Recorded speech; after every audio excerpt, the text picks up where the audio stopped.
தரப்பட்டுள்ளது என்பதையும் நிறைவு கூற வேண்டியது என்னுடைய கடமை என்பதை இப்ப சொல்றேன்.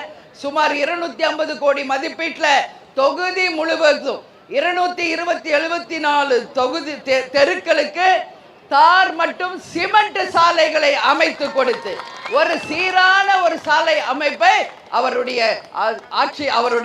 எம்எல்ஏவா அமைச்சரை இருந்த காலத்தில் மக்களுக்காக அவர் செய்திருக்கிறார். அது நம்ம மக்களாகிய உங்களுக்கே தெரியும். அதை நினைவு கூற வேண்டியது என்னுடைய கடமை இந்த நேரத்தில்.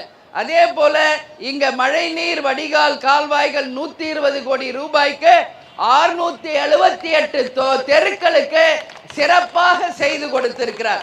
30 கோடியில ஐயப்பந்தங்கல் பரணிபுத்தூர் மௌலிவாக்கம் ஊராட்சிகளுக்கு சென்னை மெட்ரோ குடிநீர் திட்டத்தையும் அவர் கொண்டு வந்திருக்கிறார் என்பதை யாருமே இங்க மறுக்க முடியாது என்பதையும் இந்த நேரத்தில் சொல்ல பெருமைப்படுகிறேன். எனவே போன முறை அவர் இதெல்லாம் செஞ்சிருக்காரு.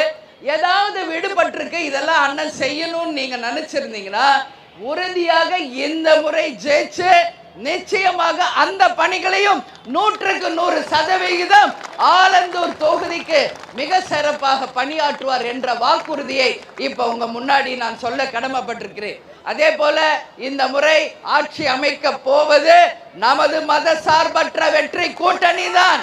அதுல யாருக்கும் எந்த ஒரு டவுட்டும் வேணாம். இன்னைக்கு கருத்து கணிப்புகள் நீங்களாம் பார்த்தீங்களா? மிக முக்கியமான ஒரு கருத்து கணிப்பு வந்திருக்கிறது. இந்த மதசார்பற்ற வெற்றி கூட்டணி 180 185 தொகுதிகளை வென்று அமோக வெற்றி பெற்று ஆட்சி அமைக்கும் என்பதை சொல்லி இருக்காங்க என்பதை நீங்க மறந்துடக்கூடாது. எதிர்கட்சியில இருப்பவர்கள் நிச்சயமாக டெபாசிட் காலியாகி எதிர்கட்சி அந்தஸ்து கூட இல்லாமல் உறுதியாக மிகப்பெரிய தோல்வியை சந்திப்பார்கள் என்பதில் யாருக்கும் எந்த மாற்று கருத்தும் தேவையில்லை.